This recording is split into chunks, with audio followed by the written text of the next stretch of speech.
Quand vous ouvrez le fichier Excel, vous avez des feuilles de résultats. Je vais prendre celui de la France. Donc vous commencez par avoir des tableaux de résultats, mais ces résultats viennent de calculs qui sont faits en dessous.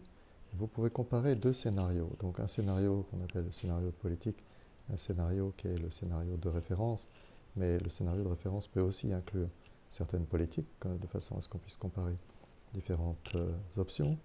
Euh, un scénario est construit sur la base de données relatives au pays et sur la base de paramètres. Et vous pouvez changer les paramètres. Il y a des paramètres essentiels comme le taux de contagiosité du virus.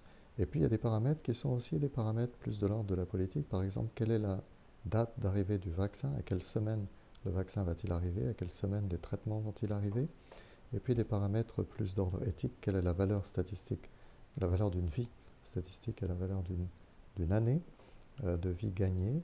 Euh, et on a aussi un paramètre concernant l'aversion à l'inégalité que l'on peut mettre dans l'évaluation des conséquences sociales de la crise. Donc il y a deux scénarios qui sont construits comme cela, et pour chaque scénario, vous pouvez en particulier changer. Donc toutes les colonnes grises sont des colonnes de résultats, et vous pouvez changer les colonnes de politique avec le pourcentage de réduction de contact lié au confinement et l'efficacité des tests qui permettent de réduire la période de contagiosité des gens qui sont infectieux.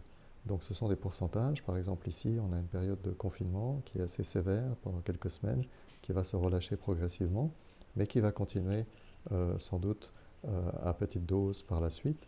Et en même temps, on suppose l'arrivée de tests qui vont permettre de mettre de côté des personnes infectieuses pour qu'elles ne contaminent pas d'autres personnes.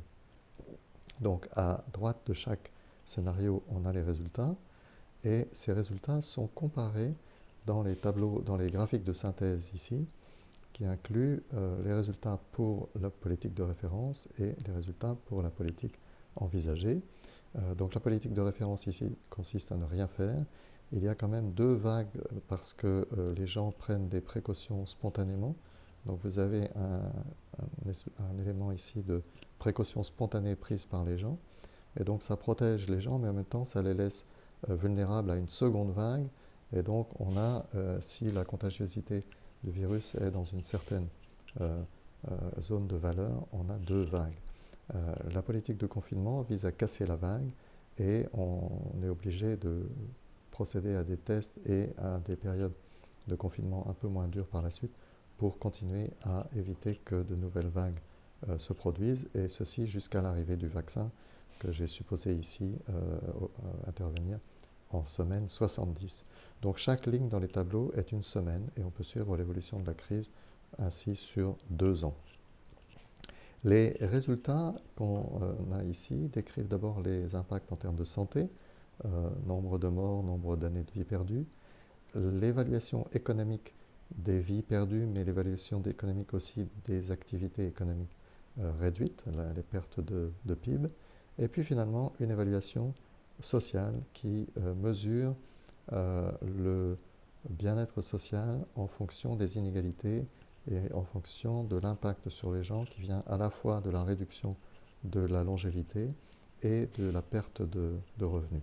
Donc on a les tableaux de résultats pour la politique, pour le scénario de référence et une comparaison entre les deux. Donc par exemple ici on voit que l'impact en termes de valeur de vie est très élevé si on le représentait en pourcentage de PIB. L'impact en termes sociétal est moins fort parce qu'on s'intéresse ici à l'impact sur l'ensemble de la vie des gens. Donc les chiffres sont moins importants. C'est une crise qui ne dure que 2 ans dans les hypothèses de ce modèle. Donc c'est moins important, mais on voit bien que l'effort important de confinement, qui a un coût économique sensible, vaut la peine parce que la perte de bien-être liée à la crise est bien moindre dans la politique considérée que dans le scénario de référence où cette politique n'est pas mise en place.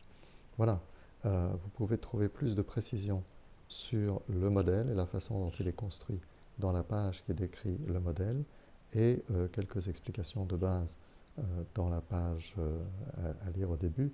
et vous pouvez envoyer vos commentaires et vos requêtes à cette adresse mail.